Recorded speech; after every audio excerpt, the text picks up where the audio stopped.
Alright, so this Knife Thoughts video is going to be an unboxing and first impressions video, which I don't do too many of, but the reason I'm doing an unboxing and first impressions video is because inside this box is the Spyderco Native Chief, and it's actually, I'm getting it as part of a pass around done by River's Edge Cutlery. So, really cool of River's Edge Cutlery to do that. I actually first heard of River's Edge Cutlery when a couple years ago when I went out to the Arnold Classic for a jiu-jitsu competition, and I stopped in there between divisions. I actually almost missed one of my matches because I spent more time there than I expected to, because they have a lot of stuff. Everyone there was really helpful.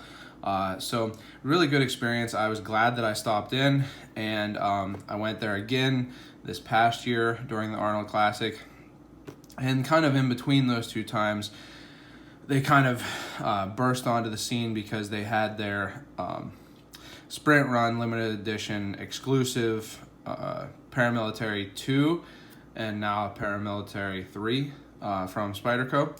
So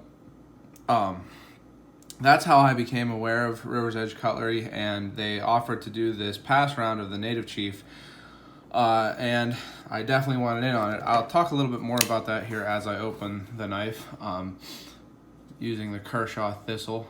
Really inexpensive knife. It's discontinued, but has a cool locking mechanism here where you press the button that pushes the mark side liner over to push the inset liner lock off of the tang. Then it's actually like a double safety. It stops the blade if you're still pushing it down, and then it closes, so your hand never has to get in the way of the edge. I like that locking mechanism. Again, this is a really inexpensive knife. I don't think it was really that popular either, so it's not a locking mechanism that you see very often, and I do think it's one that it would be nice to see more of. But anyway, let's get this open. Box is a little bit beat up, over the holiday here. Filming this right after Independence Day, but here we go.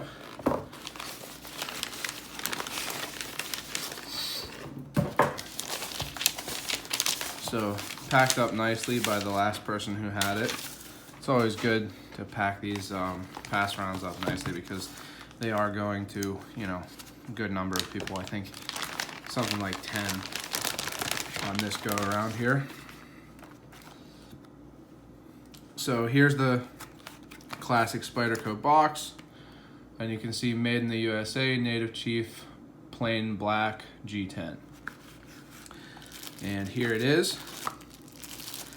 So to talk about why I was so excited to take part in this, the Native Chief actually is a big part of why I got as into knives as I am. I was always into knives, always appreciated them. My dad loved giving away knives as gifts, and so I always had an appreciation, but I was given a Native FRN, so the older version of the Native, and wanted something longer. I went online, and that's how I found blade forums, and I saw the picture of the prototype of the Native Chief.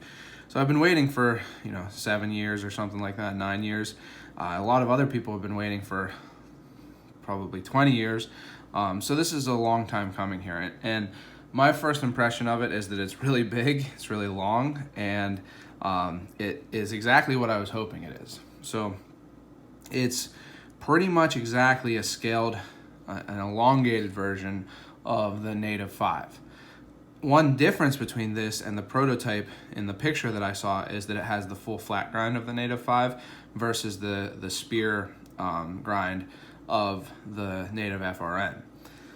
Some people actually like the other grind better. I think that this is a better grind for actually using the knife. Maybe not as interesting looking, but I think that it's a better grind for utility. It's a backlock. As you can see, Spyderco does a great job with their backlocks, and this one obviously is broken in because I'm not the first person to use it, but you can see it drops closed. The action is nice. One thing I'm noticing here is that like the other natives, the spider hole is not completely clear of the handles, so you do have to get your thumb in there. But as you can see, like any knife with a spider hole, a functional spider hole, it's easy to open. So there's no blade play in any direction when locked. Let's see how it is when unlocked. Same deal, no blade play. So really, really solidly made. I don't think that this knife has been taken apart, and I'm not going to take it apart. So it seems like it came, really well tuned from the factory. Not perfectly centered, slightly off center towards the clip side, but nowhere near being, a practical issue. So Spyderco's classic G10. This isn't the grippiest G10 that I've seen from Spyderco. Certainly isn't the least grippy. You can see that it has a 4-way pocket clip, pretty much the standard Spyderco pocket clip, and just like, it's S30V. So the most recent native 5s are CPM S35VN, I guess. So it's interesting to see that this is S30V. For being such a large knife made in the USA, as you can see, this isn't the most expensive knife out there, or certainly from Spyderco. It's about $160. And again, I didn't buy this one. It's from River's Edge Cutlery for the pass round. But I don't think that some people probably will complain about S30V on a knife in 2019. But I don't have any complaints about it. I like S30V. It works well. I know that Spyderco knows how to heat treat it. It does look like it has phosphor bronze washers in there. So my first impressions on it are mostly that I'm really excited to put it in my pocket, carry it, and use it, and see how I like it after some use. Right off the bat, I can tell that the handle is what I wanted when I first got the native, and thought it would be nice if it was longer. So yeah, I'm really excited to try out the Spyderco Native Chief, and it's a great opportunity. I'm not actually buying knives right now, so I was really excited when I saw that they were doing a pass around, because I've been really excited about this knife since I heard that they were coming out with it. So again, really thankful to River's Edge Cutlery for the opportunity. Here's they threw in some stickers, and so check them out at riversedgecutlery.com. And don't forget to check out knifethoughts.com, where I have articles on other knives. I'll have an article on this knife.